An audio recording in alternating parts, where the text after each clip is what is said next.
Marahil pamilyar sa karamihan sa atin ang simbahang Baraswain. Maaaring ito'y inyong nakita sa 200 pisong papel na pag-aralan sa sibika o kaya naman narinig sa inyong paligid. Gayunpaman, kilala mo pa ba ang historyang dala ng simbahang ito? O kasabay ng paglipas ng panahon, nalimutan na rin ang kasaysayang nakaukit dito? Sa lungsod ng Malolos, Bulacan, matatagpuan ang simbahang nagsilbing tulay sa pagkalaya ng ating bansa. Partikular sa kanto ng Paso del Congreso, Barangay San Gabriel, Malolos City, Bulacan. Sa ngayong sagrado at tahimik na simbahang ito, nananalaytay ang mga sigaw ng mga Pilipinong revolusyonaryong Pilipino. Lumaban noon upang makamit ang kalayaan at demokrasya ng Pilipinas. Ako si Carlo Dumanog. Ako si Crisette Olahay. At ako si Ana Santa Rosa.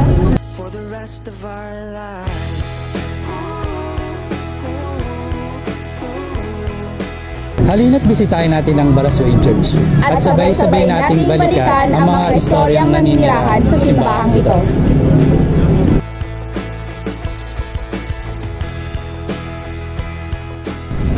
Ang simbahan ng Baraswain ay hindi lamang isang relihiyosong lugar, kundi isa rin itong sagradong saksi sa mga mahalagang kaganapan sa kasaysayan ng ating bansa. Nagsimula bilang isang chapel noong 1860 ang Baraswain Church ay naging tahanan ng matinding pananampalataya ng mga Pilipino. Ang Baraswain Church ay isang halimbawa ng Baroque Renaissance Revival. Isang arkitekturang ipinamana ng mga Espanyol. Si Miguel Magpayo ang arkitektong nagdisenyo at nagdala ng isang natatanging kolonyal na estilo, gamit ang mga adobe at konkretong bato.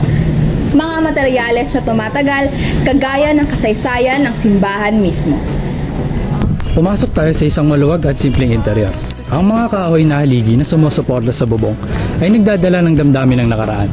Ang kisame na itinayo mula sa dekada 80 ay ginaya ang orinal na hugis itlog, kung saan isang paalala ng mga oras na nagdaan at ang mga sakripisyong noon ang nagpatuloy ng pananampalataya dito. At sa sentro ng simbahan, makikita ang Nuestra Señora de Carmen, ang patrona ng Baraswain. Isang imaheng pinaniniwalaang nagbibigay ng proteksyon sa mga tao ng Malolos mula sa mga pagsubok. Ang bawat panalangin, bawat misa ay puno ng pagmumuni at pasasalamat sa kanyang patnubay. Sa bawat misa at pagsasamba, nabubuhay ang sining ng musika. Sa Baraswain Church, mula sa solemneng Kyrie hanggang sa masayang Gloria, ang tunog ng koro at ang tunog ng mga instrumento ay nagpapalalim sa pananampalataya ng mga nagsisimba dito. Noong taong 2023, isinagawa sa simbahang ito ang konsyertong Isang Gabi ng Musika. Bukod sa pagdiriwang ng Pasko, ito ay nagbigay pugay sa Baraswain Church bilang mahalagang bahagi ng kasaysayan ng Pilipinas at simbolo ng ating kalayaan at demokrasya. Ngunit higit pa sa pagiging isang lugar ng pagsamba, ang Baraswain Church ay isang saksi sa mga mahalagang pangyayari sa kasaysayan ng Pilipinas.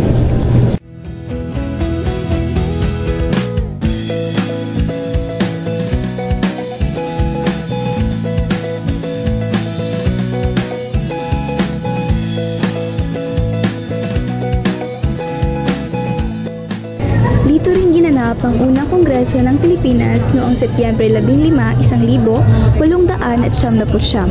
Ang pagpapatibay ng konstitusyon ng Malolos noong Enero 21, 1899 at ang mga makasaysayang anunsyo o public declaration ng unang Republika ng Pilipinas noong Enero 23, 1899.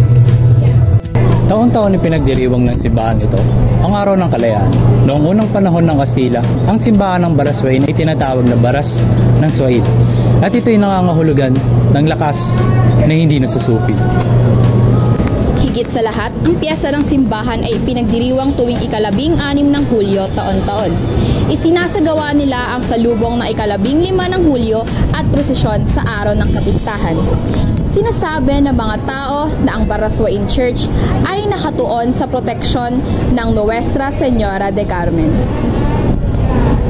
Ngayon naman, dumako tayo sa museo na matatagpuan sa kumbento ng simbahan ng Baraswain. Ang Museo ng Republika ng 1800 at 1999 ang tinaguriang museo ng unang Republika ng Pilipinas, isang pamahalaang pambansa na itinatag sa Malolos, Bulacan. Ito ay itinayo sa ilalim ng kamay ni Padre Juan Giron taong 1885 at idinensenyo sa arkitekular ng mga Espanyol. Sa loob nito ay pinapakita ang mga artepaktos o makasaysayang kagamitan, dokumento, at iba pang bagay mula sa panahon noong taong 1879. So, pamilyar po ba kayo sa simbahang Baraswain? Ay oo, lagi kami nandyan ng pamilya ko pag nagsisimba eh. Mabuti naman po. So, ano po ba yung mga alam niyo about sa simbahang ito? Makasaysayang simbahan na yan. Alam ko tinayo yan nung mga panahon ng Kastila. Tama nga po kayo doon. So, sa tingin nyo po, paano po naiibang Baraswain Church sa ibang simbahan na napuntahan ninyo? Ayun nga, tulad ng pagkakasabi ko kanina. Makasaysayan siya, so parang may special na place yung Baraswain kaysa sa ibang simbahan. Like, mas payapa doon kaysa sa ibang simbahan pag nagsisimba kami ng pamilya. Okay po. Kung may isang salita po kayong gagamitin para ilarawan ng Baraswain Church, ano po ito at bakit? Ayun nga, yung makasaysayan na salita kasi ang dami na napagdaanan ng simbahan na yan. Okay po, so paano nyo po ba mai-describe yung Baraswain Church noon at sa ngayon? Noon, masasabi ko na malulupit yung mga praile o yung mga pari dati kasi sa mga aklat ni Rizal, doon ako bumabase. Tas, sa ngayon naman, syempre, moderno na tayo, so yung mga pari ngayon, mas mas peaceful na sila magpahayag ng salita ng Diyos. Kung may isang bagay po kayong gustong malaman pa about sa Baraswain, ano naman po yun at bakit? Ano yung mga sikretong pangyayari na naganap doon? Thank you po! Hello po, pamilyar po ba kayo sa simbahang Baraswain? Yes po. Ano po ang mga alam ninyo about sa simbahang ito? Dito po nangyari ang first congress na mahalaga sa history ng Pilipinas. Paano po naiibang Baraswain Church sa ibang simbahan na napuntahan ninyo? Ito po ay isang matandang simbahan na maganda ang architecture at naiibang disenyo sa ibang simbahan. Kung may isang salita po kayong gagamitin para ilarawan ang Baraswain Church, ano po ito at bakit? Nakakamangha dahil hanggang ngayon ang struktura niya at arkitektura ay nananatiling malibay kahit nakatayo na ito ng matagal na panahon. Paano mo po may describe ang Baraswain noon at sa ngayon? Noon ay hindi pa siya masyadong sikat, pero ngayon nagiging tourist attraction na siya dahil sa history niya sa Pilipinas. Okay po. Last question po para sa inyo. Kung may isang bagay kang gustong malaman pa about Baraswain, ano po iyon? Siyempre yung kung paano nila tinayo and lalo na yung history niya. Okay po. Thank you po. Ang simbahang ito ay isang patunay ng katatagan at pananampalataya ng mga Pilipino.